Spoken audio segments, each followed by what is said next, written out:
Hello everyone.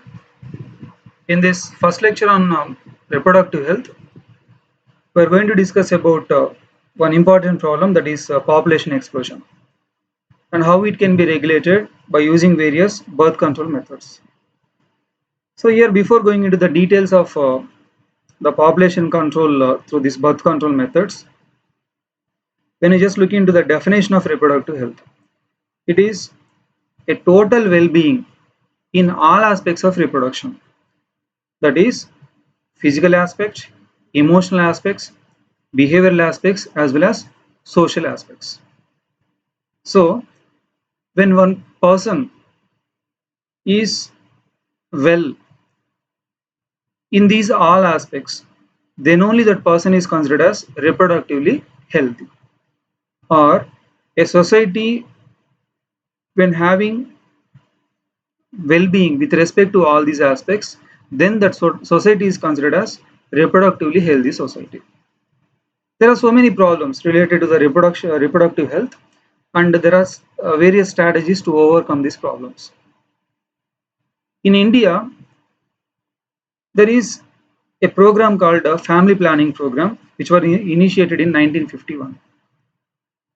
Later, by improving this particular program, by covering wider reproduction related areas, reproductive and child healthcare program is being initiated.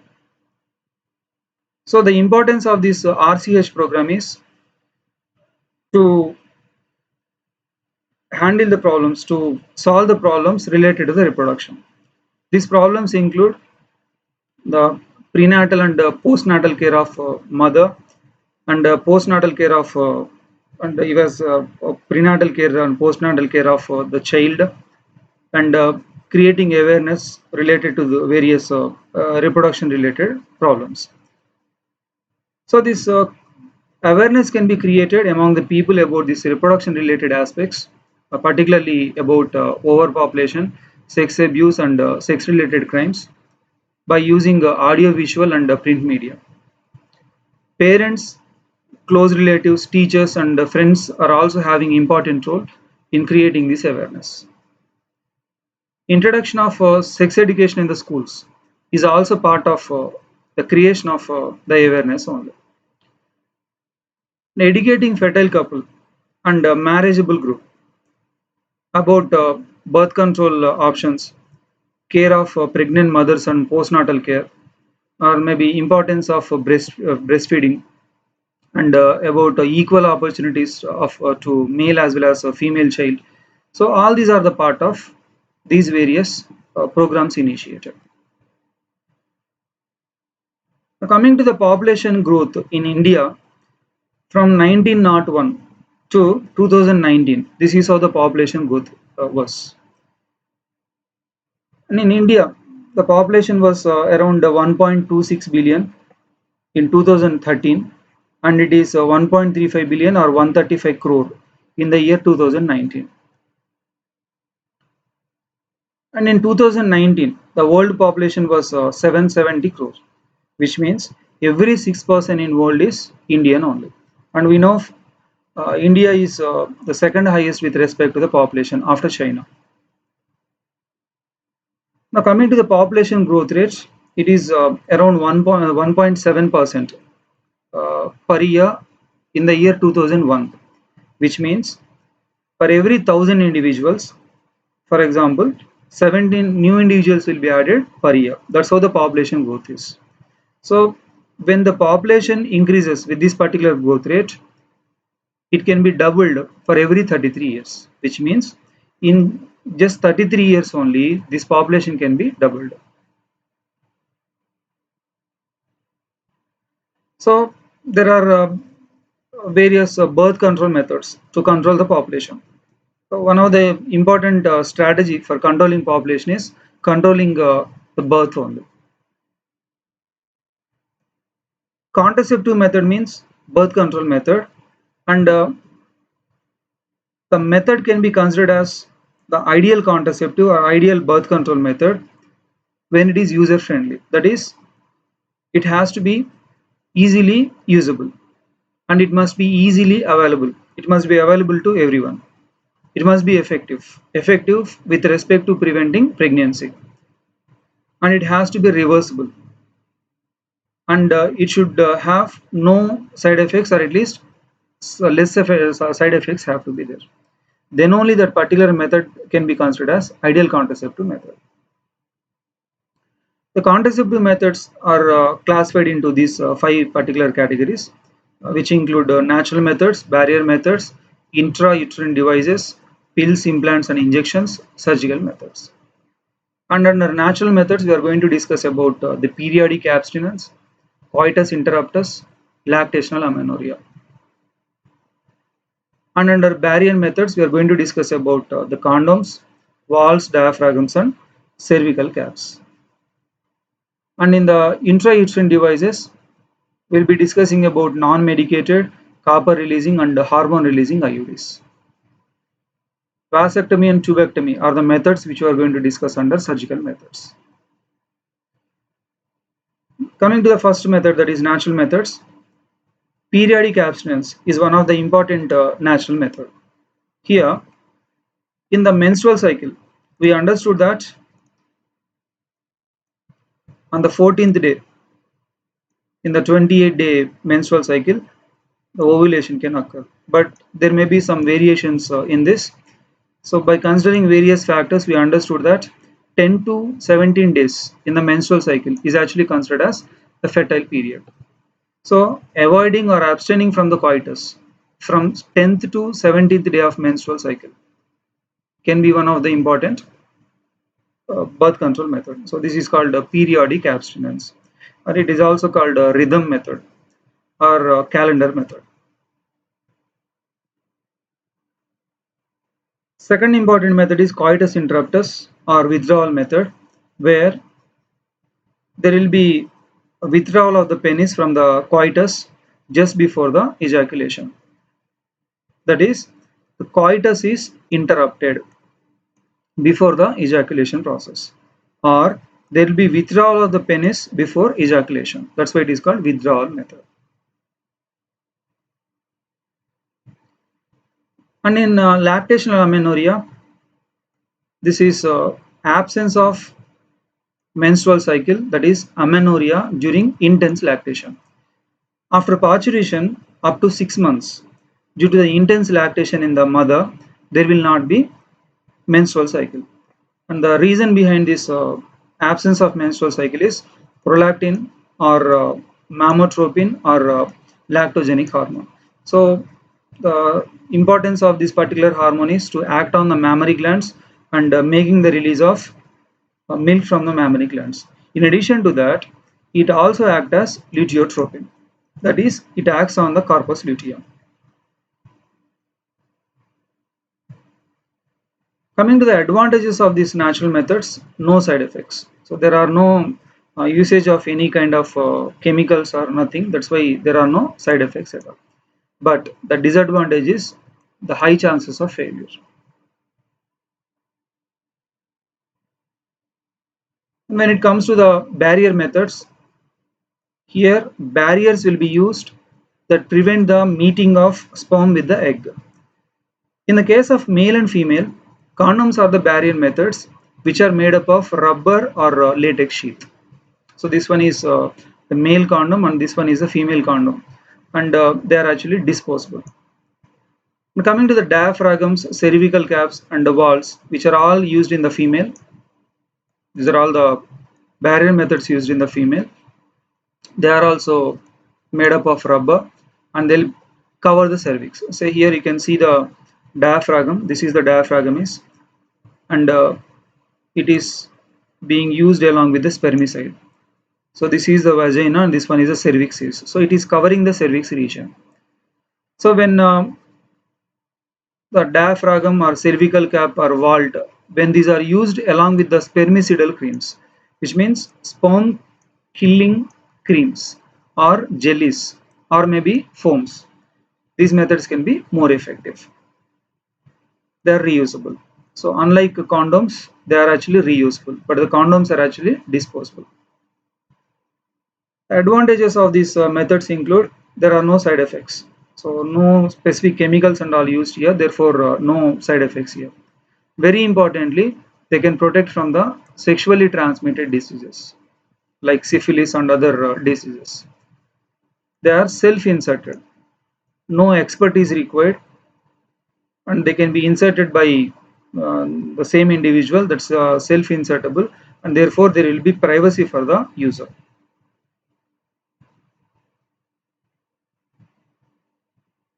Now coming to the intrauterine devices, here the devices are birth control devices which will be kept inside the uterus. That's why they are called intrauterine devices. In that, the first important IUD is non-medicated one. In that, one of the example is lips loop, which is basically made up of plastic or polyethylene, which is impregnated with barium sulfate. So you can see the lips loop here, which is one double S shaped, which can closely fit the contours of the entire uterine cavity. Therefore, it will not allow the entry of sperms into the uterus.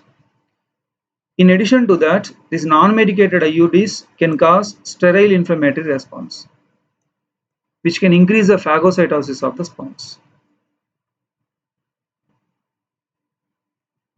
And copper releasing IUDs can release the copper, as the name says.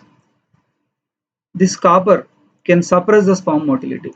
And we know that motility of the sperms is important for the sperms to be transported from the region of the insemination to the fallopian tube.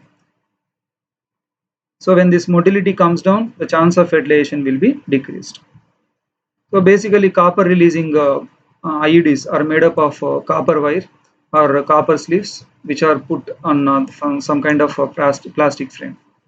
So examples include copper T, which is shown in this figure, copper 7 or multi-load 375, where 375 refers to the size of the copper wire which is used, which is 375 millimeters square.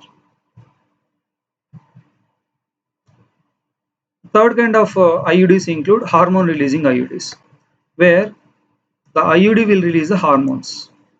Progesterone, estrogen like hormones will be released. They'll make the uterus unsuitable for implantation and cervix also hostile for the sperms.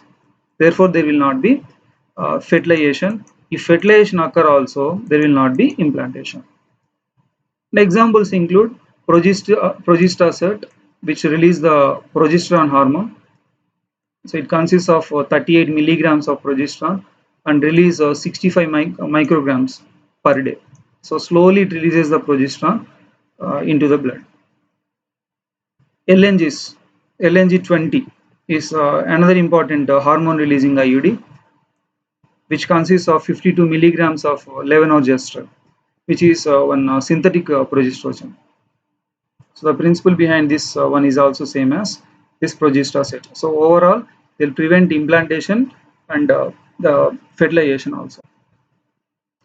Coming to the advantages of the IUDs, these IUDs are the most widely accepted methods in India, and particularly when the couple wants to give the gap between the children, these are the ideal methods. Pills, implants, injections. The principle behind all these methods is same. So we understood in the earlier lecture how the estrogen and progesterone can cause feedback inhibition. So when the levels of estrogen and progesterone are increased, they can show the feedback inhibition on the anterior pituitary and even in the hypothalamus. Therefore, the levels of FSH and LH will be decreased. So when one woman is given with these hormones in the form of pills, implants, or maybe injections, they can decrease the levels of FSH and LH. Therefore, there will not be menstruation.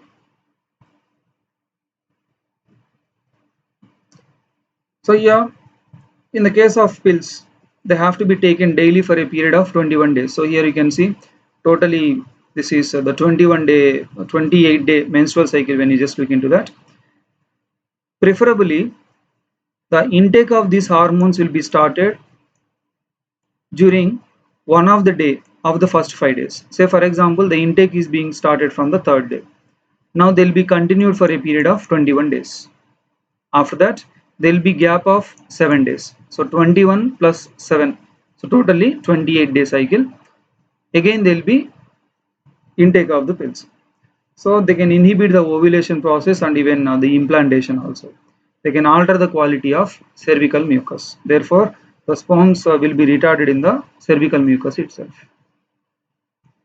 One of the important example for the pills is Saheli or Chaya, which was actually developed by the Central Drug Research Institute located in Lucknow.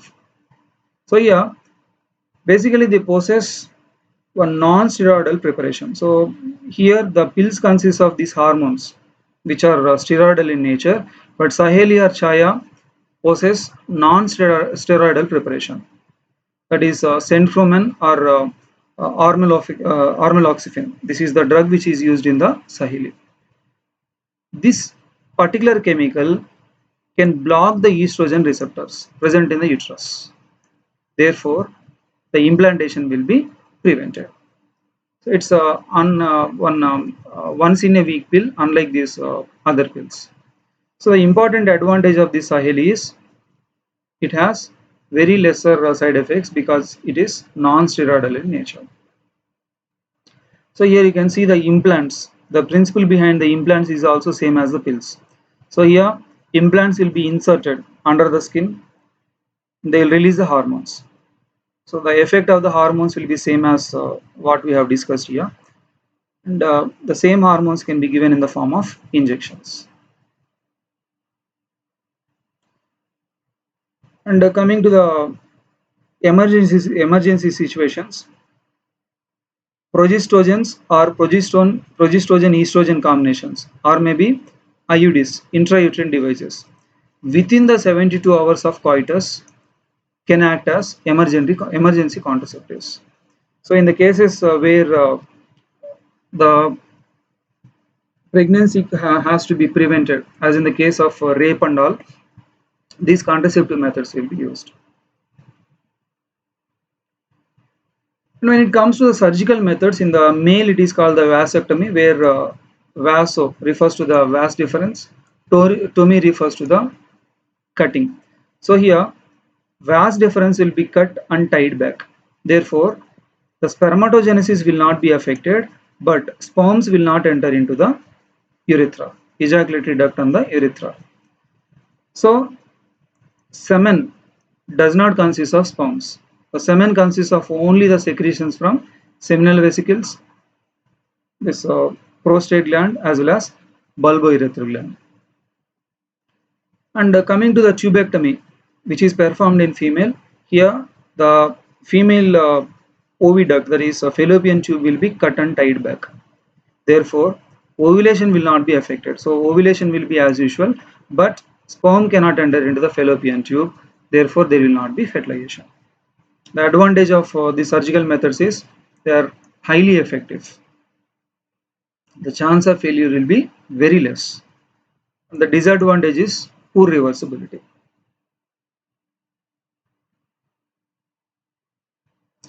So now just try to find out the various methods used in male and female based on this particular flowchart. So here what is shown in this flowchart is, you can see the production of viable sperms in male under events.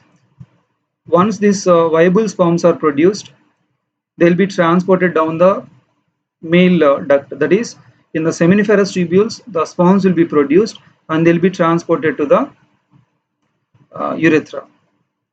Later they will be deposited in the vagina during ejaculation process. After that, sperms will be moving inside the female reproductive tract. So once getting inseminated in the vagina, the sperms will move towards the fallopian tube. So this is where the insemination will be. From here the sperms have to move and enter into the fallopian tube. That is this. Now coming to the female, the events include production of viable oocytes. So viable oocytes have to be produced, and there will be ovulation, after which the oocyte enter into the oviduct. So from here it will enter into the oviduct. Now the egg will be transported inside the oviduct and will reach the ampulla region. This is where the fertilization will occur. So the gametes, sperm and egg, will be meeting in the ampulla region. There will be fertilization and finally implantation. Now, what you have to find out is which contraceptive method can prevent sperm transport down male reproductive tract, and which methods can prevent deposition of sperm inside the vagina. Which method used in female can prevent the ovulation process? Which method used again in the female that prevents the deposition of sperms in the vagina? Which method prevents transport of ovum inside the oviduct? Which method in female prevents the sperm movement through the reproductive tract, that is female reproductive tract? And finally, which contraceptive method used in female again can prevent the implantation process? So try to find out the contraceptive methods used in these various stages which can prevent these various events based on what we have discussed so far. So thank you very much for your attention. Thank you.